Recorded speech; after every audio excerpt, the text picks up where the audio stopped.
quickest way to find out if people actually watch Andre Drummond play basketball is to ask those people what they think of Andre Drummond as a basketball player, because you'll get a few conflicting answers from people who don't watch him play and people who actually have seen him play multiple games and for multiple seasons, because let me just say the answers will be conflicting. On one hand, you might have the casual NBA fan who doesn't watch much of him and sees that he puts up good numbers, and there's nothing wrong with being a casual NBA fan. When people try to criticize it, it's like, okay, there's nothing wrong with it.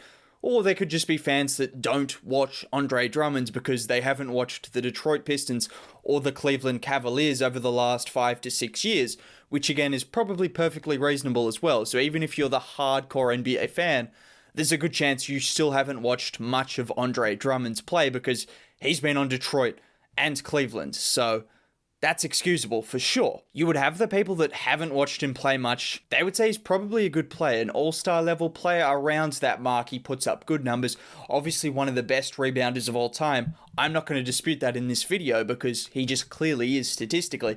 I mean, half of those rebounds come off missed shots, but that's a different story. But regardless of that, he's still a very good rebounder. They also think he puts up numbers, he puts up points, he puts up steals, blocks, he can do a few different things. He's a good defender, a good rebounder, and can score points. Like, he's an all-star level player. That's probably what most people would say.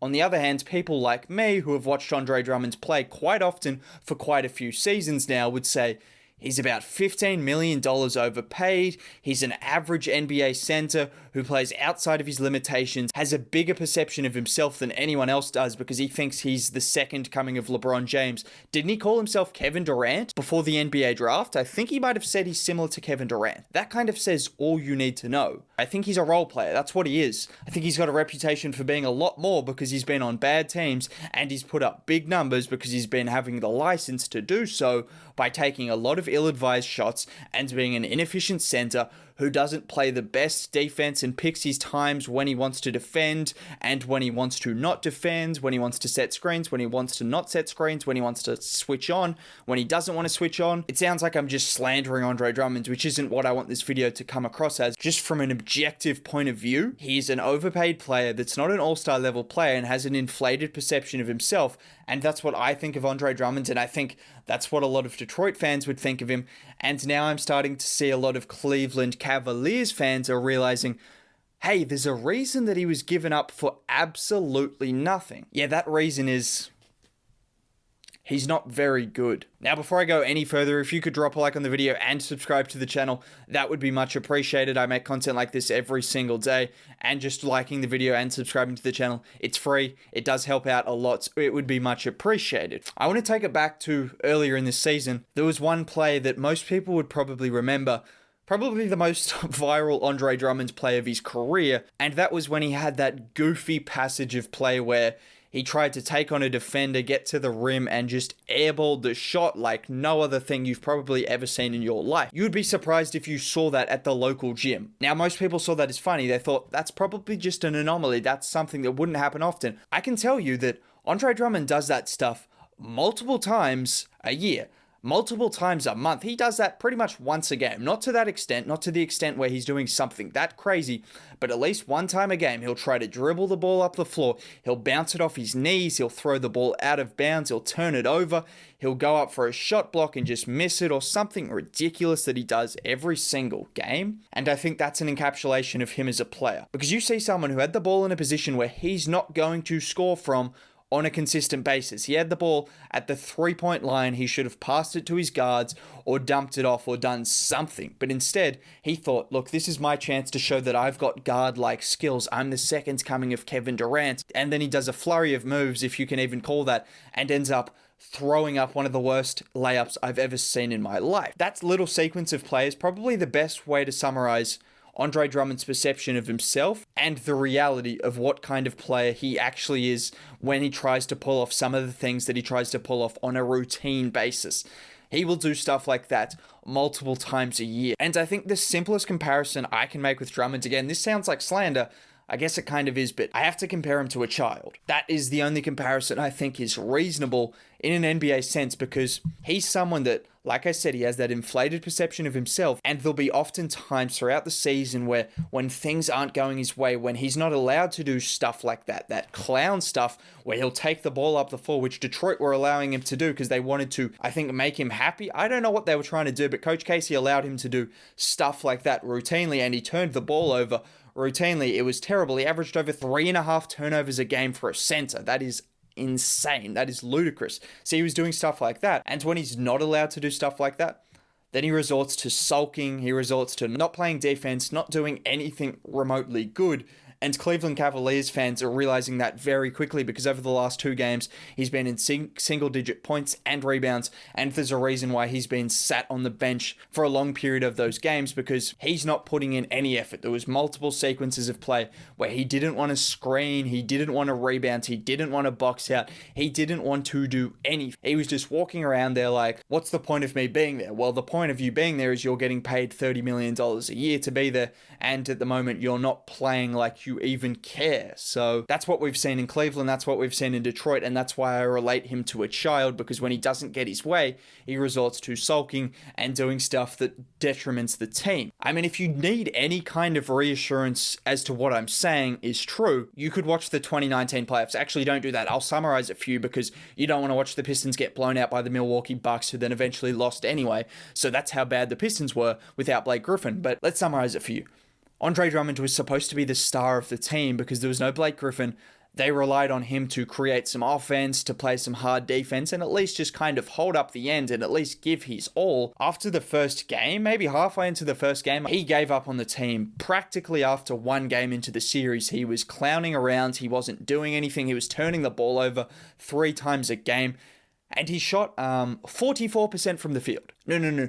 I don't think you quite understand. This was the playoffs. This is a center who only shoots within the paint. Shot 44% from the field against Brook Lopez, who ate him alive. Brook Lopez, on the other hand, shot 56% from the field and 38% from 3. Drummond also shot 40% from the free throw line. But like, you would look at the numbers, and some people looked at the numbers and saw Andre Drummond put up 14 and 13. What they didn't see was he gave up on the team after about 1 game, after 1 game where things didn't go his way, where the team was struggling because they didn't have the players in place.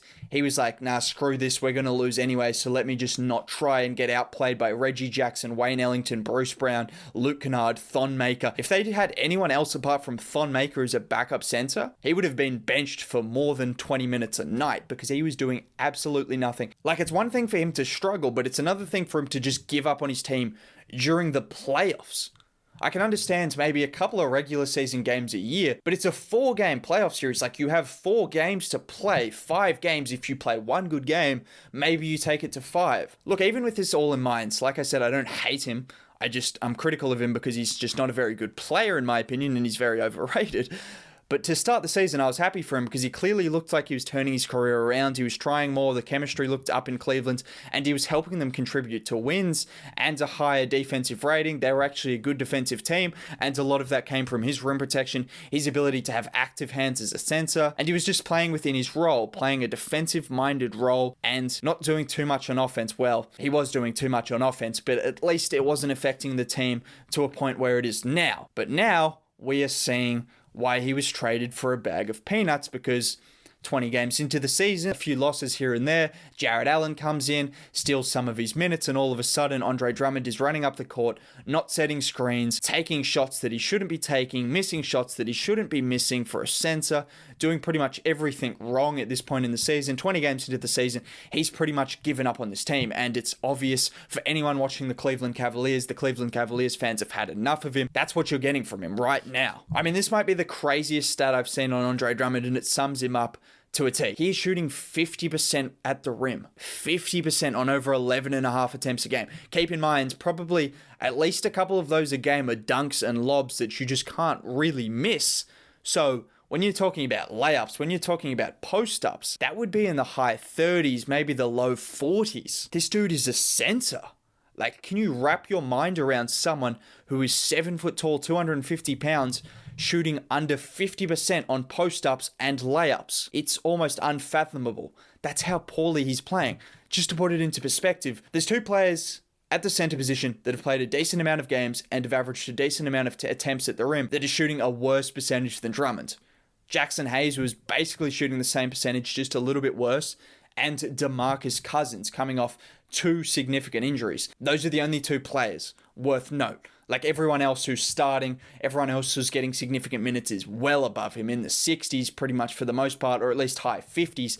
He's sitting at around 50%. I mean, you could even go further. Anyone averaging over 6 attempts a game at the rim, there's only 2 players shooting a worse percentage in the league from any position than Andre Drummond. That's LaMelo Ball and Malcolm Brogdon. I don't know why Brogdon's been so bad at the rim, but LaMelo Ball is a rookie shooting about the same percent, just a little bit less. An undersized rookie in terms of he hasn't put on bulk, and Malcolm Brogdon. 2 guards. All the other guards attacking the rim are shooting a higher percentage. Wings, forwards, centers, you name it. They're finishing at the rim better than someone who's 7 foot tall and 250 pounds. This is a similar situation to Hassan Whiteside and Bam Adebayo. I think we're going to realize very soon the Jarrett Allen, Andre Drummond situation. We're going to look back on it in a couple of years and think, do you remember the time when Jarrett Allen was behind Andre Drummond and now all of a sudden Andre Drummond is behind Enes Kanter?